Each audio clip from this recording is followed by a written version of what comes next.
I got a bunch of parts that I need to install back onto the Lamborghini, but I cannot do so until I get the car back onto those stands over there. And I really hope I'm pointing in the right direction, because I'll be honest, I'm kind of guessing.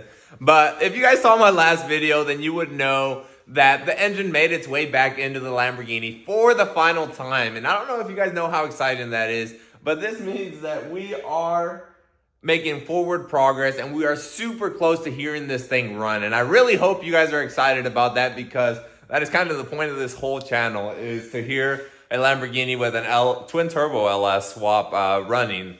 And we are super close, I really promise you guys. But you guys would have also saw that I got all of these powder coated parts and welded parts back. And what I ended up doing on this brace and the turbo over there is an illusion purple. And it may look like blue in the camera, but I promise you guys it is purple, and it is really purple. So hopefully someday, one day, you guys will be able to see the car in person and you'll know exactly what I'm talking about. And if not, just Google it. It'll show you exactly what the color looks like. And also, we got our TIG welded stainless steel exhaust back from my boy Matt Penguin, and he did an amazing job on this, and I cannot wait to install it back onto the car. But before we can do that, we need to get it back onto those stands, so let's get to work.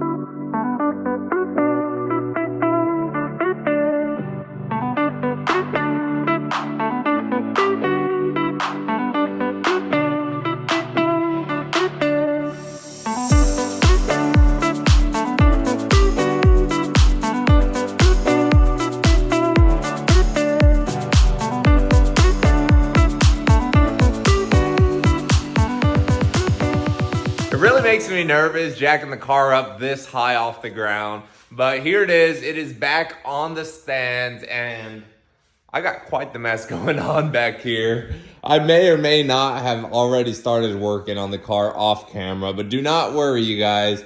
I was just knocking out some of the boring stuff like the radiator hoses and bolting the motor down. And I'll be quite honest with you, I'm really not sure where I'm gonna start with this. I think I'm just gonna see where this, I don't know. I don't even know what to say. I'm just gonna keep on plugging away and we're just gonna see where it takes us. How about that?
We didn't make it very far before we found our first issue, and I just cannot believe that this happened.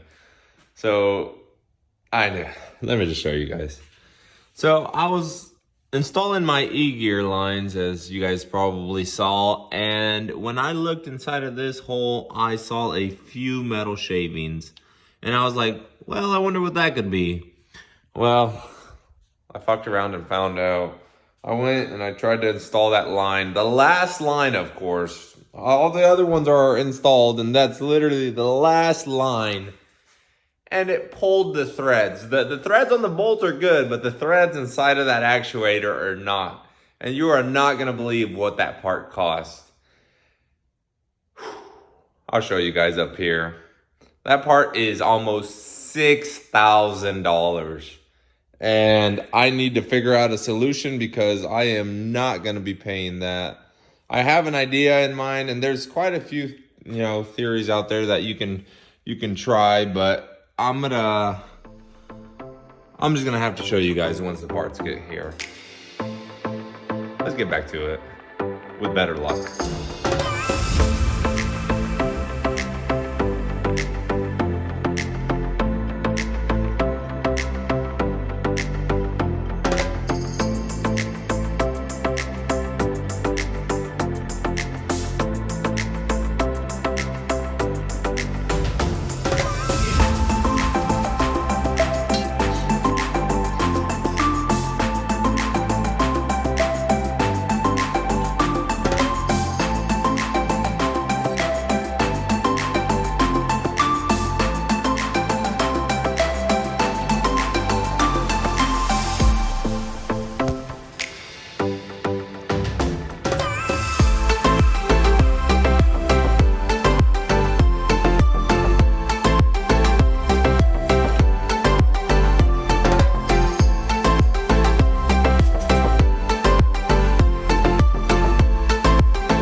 my gosh, this color just came out freaking sick, and I could not be happier with the color choice. And the sad part is the phone does not, do justice to this color. I don't know if the settings are set up wrong or something, but this color is just so vibrant, and the camera just takes a lot of that away from it. I really wish you guys could see this in person, but I do got a quick little update on the e-gear actuator. So I came up with a plan, and let me tell you guys real quick.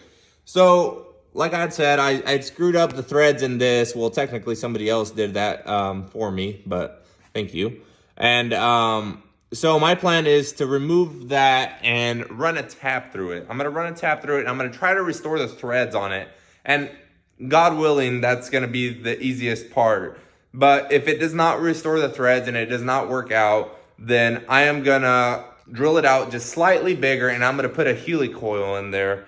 And the helicoil should, it'll put new threads into the piece. But I'm worried about drilling it out too big and this brass washer not sealing up.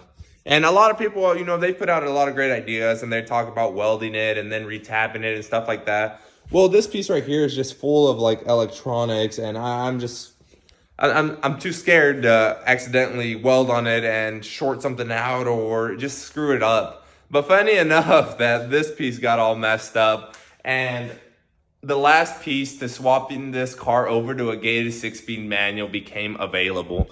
And that is this pedal assembly, you guys. This is super hard to come by, and it's actually really expensive too.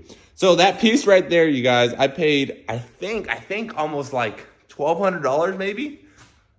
I can't remember, but I think it was like $1,200. And crazy enough is it came from the United Kingdom, and I got this in like 2 days as soon as it became available. So that was awesome. That was awesome. But so we have that as a backup plan also. But I really want to do the e-gear stuff because nobody's ever done it. Nobody's ever done it on a LS swap Lamborghini, and I want to see what it's about for myself. And if everything goes good, we'll keep it. But if it takes a lot of fun away from the car, then hell, we're going to throw that pedal assembly in, and we're going to go get our shifter and cables and everything, and we're going to swap this bad boy over to a gated 6-speed. That way we can do some donuts and have fun with it. But man, we got a lot of work left on this car. I got a big list going on over here, and that's not the end of it. But I think I'm going to throw the rest of the parts on, like our intake, our cold side, and the exhaust, and give you guys a montage of what it's supposed to look like once it's done, because it's just exciting. It's really motivating. So let's hop right back into it.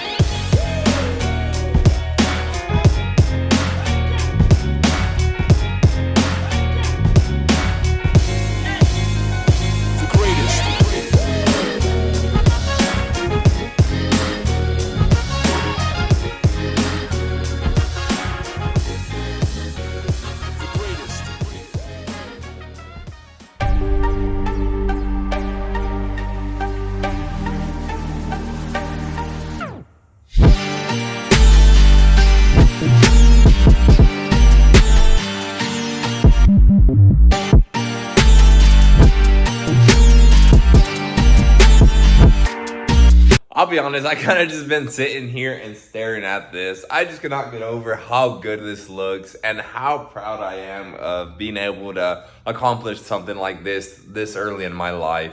It's just one of those moments I'm having, and I'm just super grateful for everything. But I've been getting this crazy idea as I've been thinking, and I want to see what you guys think about it. So what if I keep the e-gear system in the car? So we're going to have the paddle shifters, but I also got this pedal box over here. And what if we install the pedal assembly into the Lamborghini and somehow integrate them so they both work together? And this is not going to be something that, it's going to happen overnight or anytime soon. We're going to get the car running on the e-gear system unless we have any issues, because we are going to drive this thing before we change the plans. But let me know what you guys think. Would it not be cool to be able to shift the car with the paddle shifters, but still have a clutch pedal? I think that would be super fun and super unique, because nobody has ever done it to a car like this that I know of. I know it's possible on the Huracans, because if you guys watch the Daily Driven Exotics channel, they have that Super Trofeo Evo 2 race car, And if you look closely at it, it is actually paddle shifted, but it still has a clutch pedal. So I think that's super awesome and it would be super unique. But drop a comment down below. Let me know what you guys think. And should we put it in the plans for the future of this build? But as of right now, we're going to stick to the plan because we need to hear this thing run as soon as possible. So with that being said, I did make a punch list, and this is kind of what it's looking like. It's just what came off the top of my head. And essentially, it's just a to-do list like it says right there. But these are usually the little things that add up and create the most stress on a build. And a lot of times, it's what keeps people from finishing their builds. And I'm guilty of it, so that's why I wrote everything down that I can think of. And so you can just get the instant gratification after you do it by crossing it off and knowing that you don't have to worry about that thing anymore. And it's also good on the memory. But I went ahead and started a few of them, and those are going to be kind of your bigger projects that are going to take a little bit more time.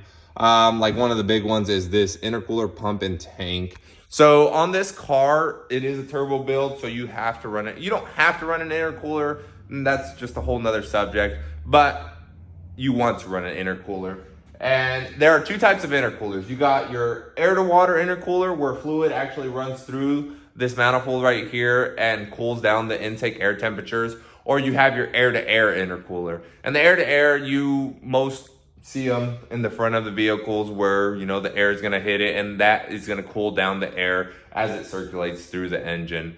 I don't really know the specifics about the intake air temperatures, so I'm not going to say them, but it can cause a lot of damage if they get too hot. I do know that. So if you want the specifics, look it up because I'm not a tuner and I don't want to be responsible for anybody's, for giving any advice to somebody about this stuff that I don't know. But the next one we got is like these turbo coolant lines. Those are super important on this because we went with dual ball bearing turbos, and those, I believe, if you do not set like a turbo timer and let the car run and idle for a little bit before you shut them off, I heard that it does cause damage to the bearings. And so these are cooled by water. There's also oil cooled, which are called journal bearings. And that's just a whole different style of turbo. And they actually got like turbos now that you don't have to put oil in them. You can actually just fill them with grease, pack them with grease. And I don't know. It's just way too advanced for me. And one of the most important ones that I have left here is this AC lines. So to me personally, if you got a super cool build and you're driving out on a hot summer day and you're freaking sweating, I mean, like, come on, man. You know, you put all this time and effort into a build like this, but you're not going to have AC. And that's a big no-no for me. And I don't know. I just can't see it. I can't see it. And then it also, if you ever wanted to sell the car, I think that takes a lot of value away from a car. So we are going to be running AC in the Lamborghini. Well, it might not be right away, but it is going to have it for sure before we start driving this bad boy. And yeah, so that pretty much, you know, those are the main hitters on the list. We do got, you know, other small things. You know, we got to weld some bungs for the O2 sensors, add a flex fuel sensor, boost controller. Just a lot of the small things, like I said, a lot of the boring stuff. But we do got one on here that is super important, and it is at the bottom of the list. And I think you guys are going to agree with me on this one. So let's get started with it first.